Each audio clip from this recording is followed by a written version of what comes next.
In this exciting episode, no Paul, and for all intents and purposes, no Della, no problem. Perry walks softly and carries a very big hunting rifle. It's Perry Mason, Season 3, Episode 11, The Case of the Violent Village.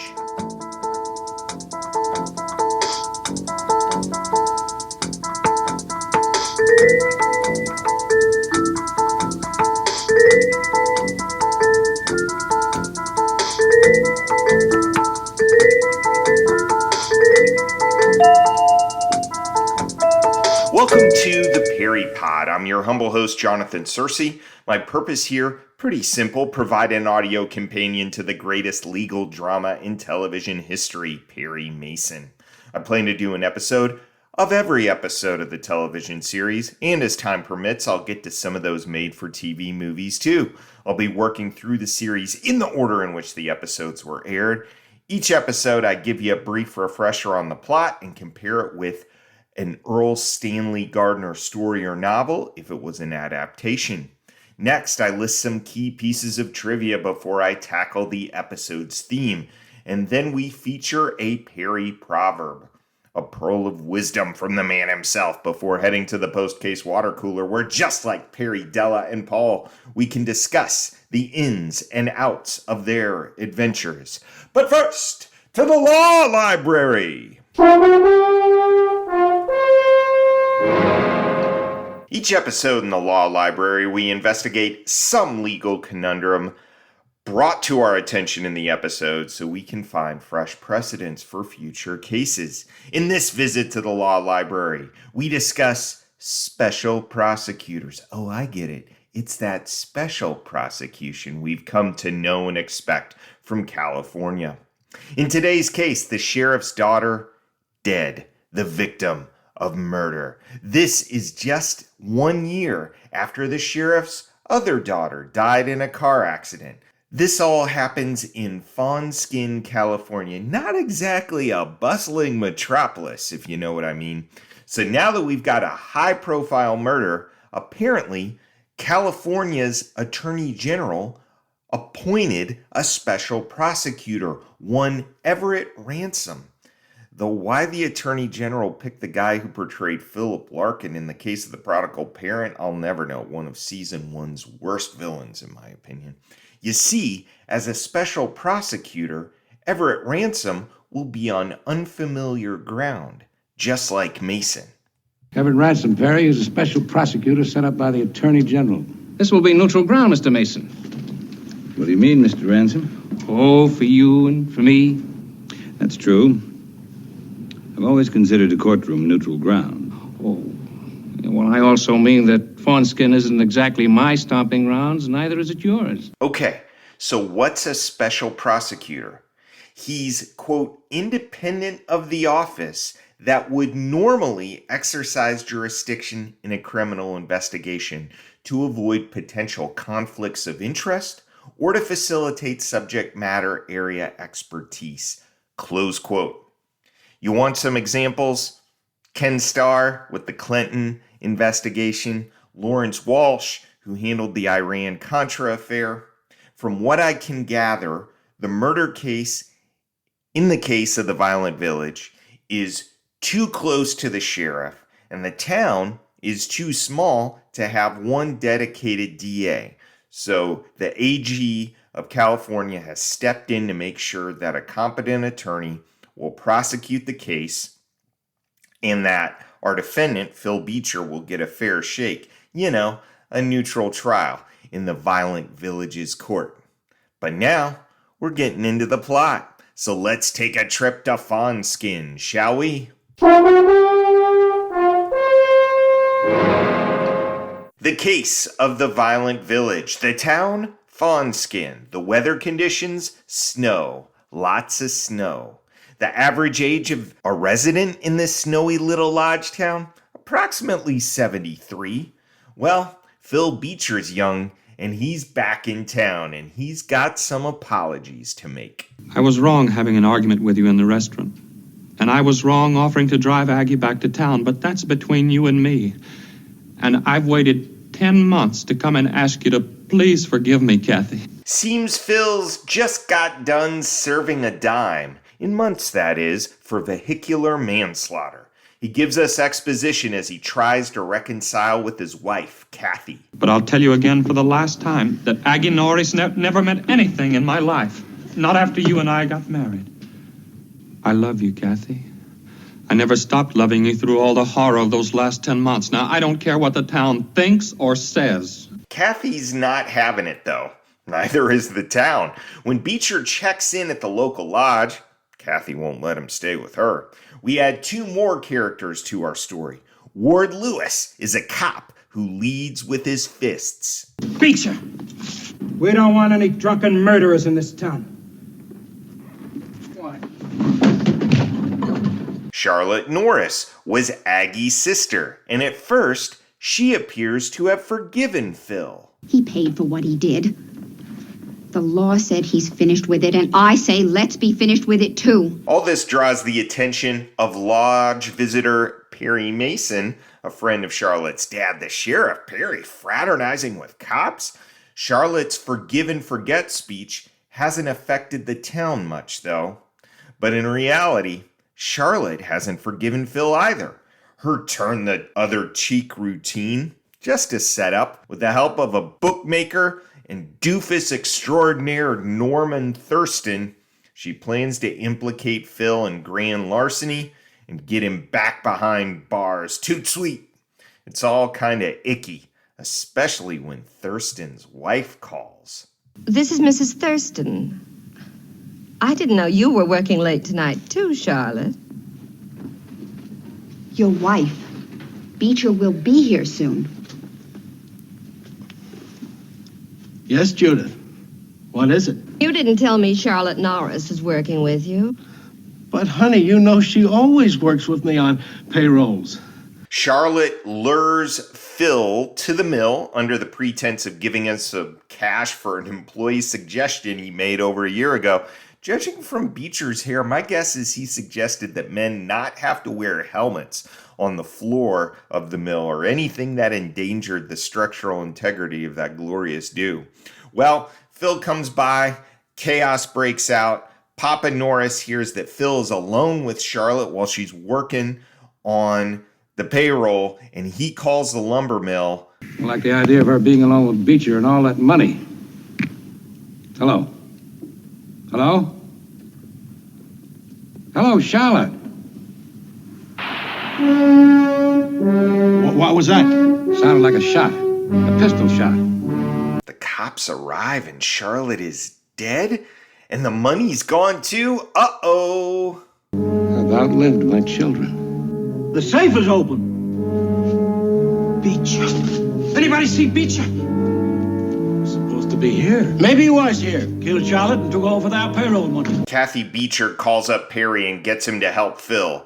Here's the story Phil tells. We had a few words. I told her how sorry I was about Aggie again. Go on. Well, I said goodbye and started to leave. And the next thing I knew, there was a roar of a gun and felt as if someone had hit my arm with a sledgehammer. What happened then? The shot staggered me. I turned. She was aiming again. I knew if I tried to run, that bullet had hit me right in the back, so I just jumped over the desk right into her, and she went over backward, and everything went flying. We've got some great scenes right after the murder. Ward Lewis trying to goad Phil Beecher into escaping to give himself an excuse to gun Phil down. You left the door unlocked. I'm not going to try to escape, Lewis. You're not going to put a bullet in my back. Of course, there's one other thing you can do. You can tell Norris where the money is and tell him I tried to buy my way out. Only that'll cost you the money, won't it, Lewis? That is, if you stole it and killed Charlotte.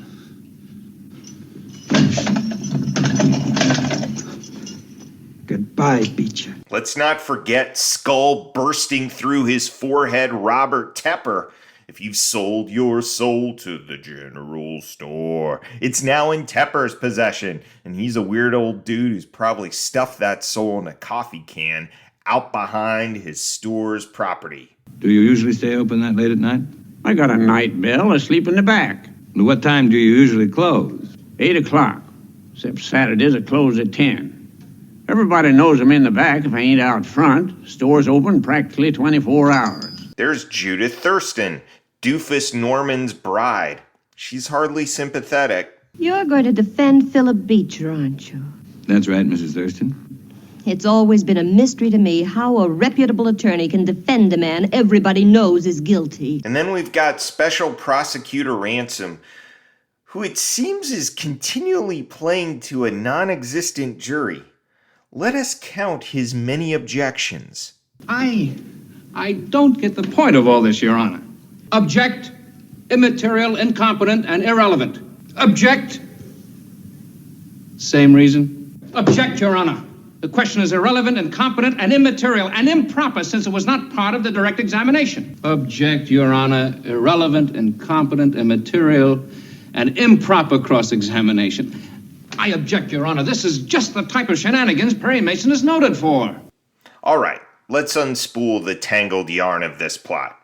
So Thurston and Charlotte plan to rob the payroll. The problem, Thurston relied on recorded bill numbers from a prior payroll to implicate Phil Beecher in the theft.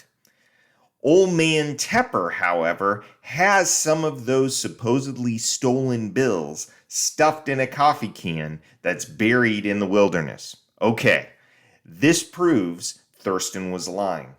Then Judith Thurston gets on the stand and admits she was the one who answered Sheriff Norris's call and fired a distracting shot. Charlotte was already dead, she claims. Judith just confused the crime scene. Now we have 3 bullets. One that went through Phil's arm, one that went from Judith's shot into the wall. The question is, who fired the fatal bullet? The defendant said he left at about 5 minutes after 9, that Charlotte was unconscious but still alive. Now, that leaves a 10-minute period during which someone killed Charlotte and made off with that money. Could have been Deputy Lewis, could have been Mr. Tepper, or it could have been the one you really thought it was. Your husband, wasn't it, Mrs. Thurston? Norman explains why he committed the crime. She hated Beecher so much, she just used me.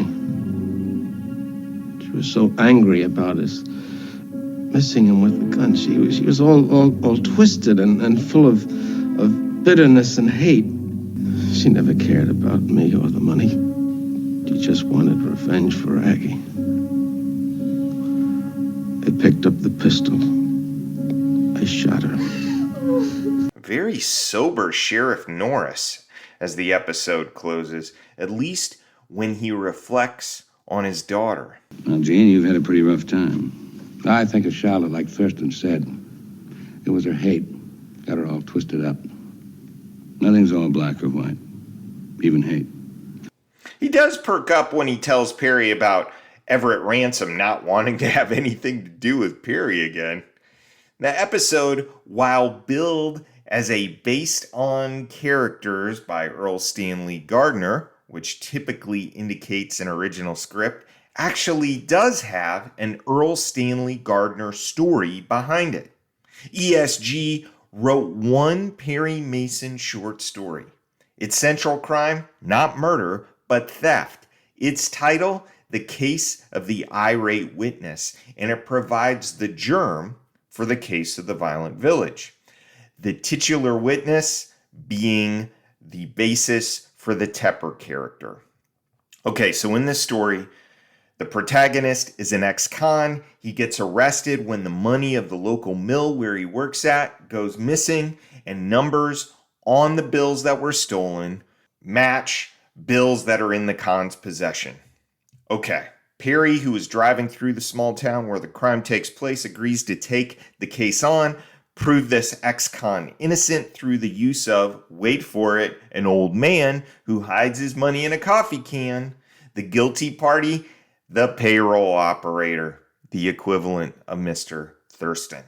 So, the writers took that tiny seed and helped cultivate it into a very memorable episode of the show indeed. They added new details, the nature of the ex-con's crime, the revenge angle from the person who ends up dead, and the nature of the law enforcement officer's connection to the crime. How does Della put it? And town feeling running high. Indeed. This episode is a wonderful showcase for how the TV writers could take a solid Gardner plot idea and further adapt it into a wonderful television episode. Now, let's get trivial, shall we? Each episode in our trivia section, I give you 3 takeaways. A Paul is a subject worth investigating more. Adela is something about a particular actor or actress in the episode. And a Piri is something we learn about our intrepid hero. Our Paul for this episode involves Piri's real estate purchases. We get the ins and outs from Tepper. I don't want any misunderstanding, Mr. Mason. I own this parcel of land, 5.5 acres, situated north of the highway, adjacent to Willow Creek, exactly according to this title deed. Now, you agree to pay me the sum of $5,500 for it. So, at the end of the episode, the sheriff says, I think you've made a good deal. It's clear that Piri actually took the option, put down the $5,500. So, our Paul prompt, how much would Mason's 1959 $5,500 investment in Fawnskin, an actual California town, be worth now?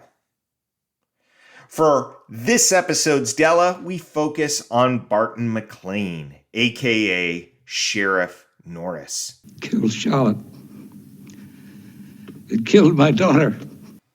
Here's 10 about Barton, a really fine character actor. If you want more in his film career, you can check out an entire chapter devoted to him in the book Gunmen and Gangsters. Number 1. He was born in Columbia, South Carolina in December 1902. I took note of this because my parents and brothers live in West Columbia, and I myself lived in Columbia, South Carolina for 6 years when I was getting my PhD. Barton's dad was an administrator at the South Carolina State Hospital, a publicly funded psychiatric hospital. Number 2, MacLane and his family moved to Connecticut, and MacLane ended up attending college at Wesleyan in Middleton, Connecticut. Our boy Barton was a scholar athlete, an English major who would go on to write scripts of various kinds in addition to acting. MacLane made headlines as part of the Wesleyan football and basketball teams, particularly when he ran back a kickoff 100 yards for a touchdown. Number 3, those football exploits drew the attention of Richard Dix, an actor who wanted to make a football picture, and this is how MacLane started to get interested in acting. But instead of jumping straight to Hollywood, he went to New York City, MacLane did, where he studied at the American Academy of Dramatic Arts and got his sea legs under him with some roles on Broadway. He never made it big, but he managed to write a play himself that saw the stage, and he got married to a Southern girl named Martha and had 2 kids. Too bad Martha didn't like the big city. She headed back to Memphis with the kids. Barton didn't see them for over a decade. Just a follow-up to this, in 1956, it came out in a trial of 7 communist leaders that Marlene, Barton's daughter, who is at that time 30 years old, had been an FBI agent posing as a communist. And this story was in the New York Times. If you think Barton MacLane was particularly good in evoking the heartbreak of a father at losing his children, these biographical details might help explain the real-life emotions Barton was able to draw from. Number 4, so Barton goes to Hollywood in the 1930s. He starts working in earnest, most notably with Warner Brothers. In 1935 alone, he completed 12 films where his stern countenance and ability to project evil without exposition or background info made him a perfect choice as a heavy, either as a gangster or hard-edged cop. He was actually a cop in 2 Perry Mason films from the 30s alongside Warren William. The films you want to check out if you want to see MacLane at his best: G-Men and Bullets or Ballots. Been doing enough yelling in his papers without making those pictures. He's just racing his motor. Yeah, well, he's racing it so loud the public's liable to wake up one of these days. The public's been playing for a sucker so long they'll never wake up. Number 5, MacLane, also in a series of Torchy Blane films as the cop husband of a female reporter, perhaps the era's most famous on-screen reporter, Rosalind Russell, the star of His Girl Friday alongside Cary Grant. Russell's best friend, an actress named Charlotte Winterly. And MacLane married Winterly in 1939 and remained married to her until his death in 1969. Number 6, MacLane continued to portray a heavy in the 1940s and starred alongside Humphrey Bogart in such films as High Sierra, The Maltese Falcon, and Treasure of the Sierra Madre. Number 7, in the late 40s, his tough guy routine started getting play in westerns instead of just urban gangster pictures. Daniel? Mm-hmm. Tenderfoot like you ought to be more careful. You might pick a man up like you picked me up. Maybe he'd be an outlaw on the owl hoop. You know what'd happen? What, Texas? He'd tell you you'd made a mistake in judgment. Then he'd cock the gun that he took off in your wagon, and he'd shoot you dead. He started appearing on TV more in the 1950s, and he could claim Perry Mason exec producer Gail Patrick Jackson as a former co-star. So, in the 2 episodes we've seen thus far featuring MacLane, he was a conflicted senator, Harriman Baylor in season 2's The Case of the Footloose Doll, and he's a good sheriff here. Number 8, he got a series of his own in the early 1960s, The Outlaws, where MacLane was a kind of Old West Elliot Ness. This inspired a TV guide piece titled, What Happens to Old Heavies? If you've got a copy of that, send that on to me. I was able to basically get the summary, but not the actual article. His last big role was as the straight-laced general on I Dream of Jeannie. Now just calm down, Colonel. Nobody's going to hurt you. But, sir, I know it sounds crazy, but it's true. I saw them. Green men with, Antenna, Colonel. That's right, sir, antenna. Number 9, MacLane apparently spent a lot of the 60s on his cattle ranch in California, where he named his animals for actors and actresses. His rooster, Mickey Rooney. His best milking cow, Mae West. And number 10, MacLane contracted double pneumonia and died on January 1st, 1969 at just 66 years of age. Our Perry for this episode involves Perry's reputation as relayed to us via Everett Ransom. And since this is relatively a small community, tricks, gags, courtroom dramatics, which work miracles in the big cities, simply won't work here. I've got some questions. Number 1, it seems Perry's reputation comes from more cases than we get to see. How can the headline of Mason's legal rep not be, quote, proves clients not guilty by eliciting confessions in court? Dude, Ransom, it seems like you're burying the lead. And then number 2, I guess I'd have to go back and do more concrete research about this. It seems that Perry's biggest trick in the courtroom doesn't so much involve razzle-dazzle like an unexpected witness out of nowhere or new evidence, so much as it is him running roughshod over courtroom decorum.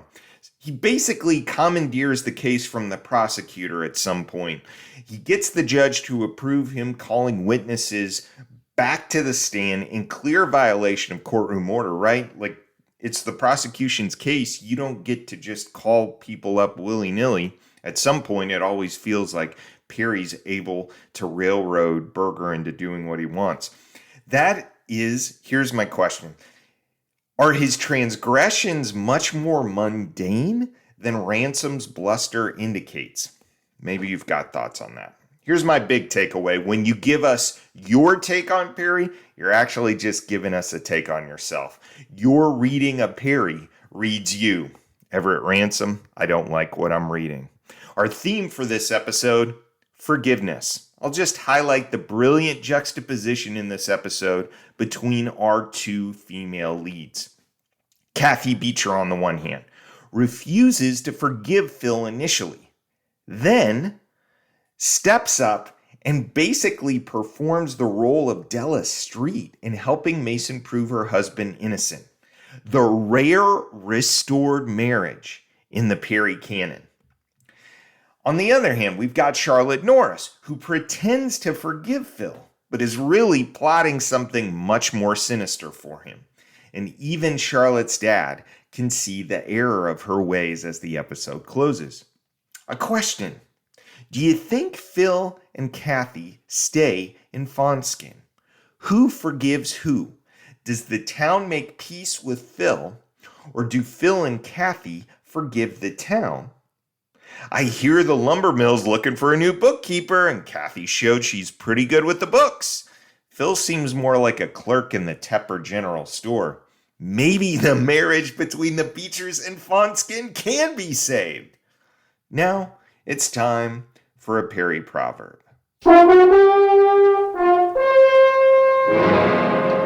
It's a tete-a-tete outside the courtroom between Perry and Everett Ransom. You know, it's like one of those boxing weigh-ins where the two fighters jaw at each other before they get in the ring.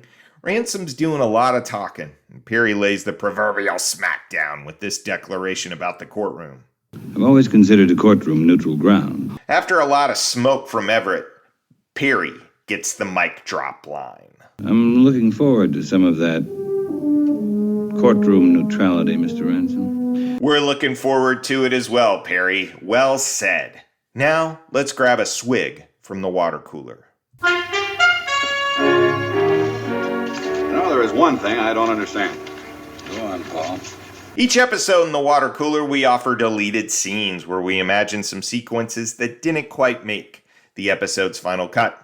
Listener Tim Cree gives us our first deleted scene. It's a montage of old man Tepper sneaking out back to hide his cash in a buried coffee can, then sneaking out back to hide a glove that someone dropped, then hiding everything anyone else in town has ever lost. Postage stamps, unpaid bills, missing Cocker Spaniels. Everything is out back at Tepper's place. He is a CSI nightmare. Delightful.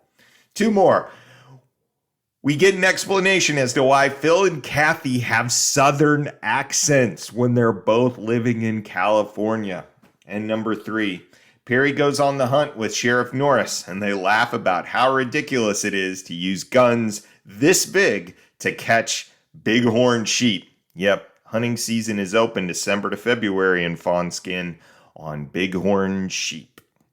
Our Paul prompt from the last episode involved wood-carved art and Bob Dore selling it to a local art establishment to make ends meet. He needed dough, so he sold one of his figurines to a little art shop on Alvera Street. We asked, is this a thing? Well, here's what I found. A woman named Carol Kalo wrote an entire dissertation, which became a book, by the way, called Aspects of Wood Carving in America in the 1950s. What is it about, though? That's an enigmatic title. It's hard to figure out what its subject is. Anyway, Kalo's argument is that wood carving presented a countercurrent and more humanized form of art in comparison with the technologically driven, often metallic commercial sculpture and art of the period. She even lists 11 prominent wood carving artists from the period, names like Sidney Geist, Hugh Townley, Louise Nevelson, among others. By the way, I have a feeling that when I watch Antique Roadshow in a couple weeks, I'm going to see a wood carving by one of these people, and I'm going to know who they are because of the research I've done. So if you're interested, you can type in, quote, aspects of wood carving in America in the 1950s, close quote, and you can download the entire dissertation that Kalo wrote for Boston University. All right, let's get back to Perry. Does that give us details on the fact that Bob sold these wood carvings for cash? No, it doesn't, unfortunately. But the hint is that it's not thoroughly outlandish for Bob to be able to carve and sell something in the year of our Lord 1959. I also received this lovely note from trivia maven Nancy.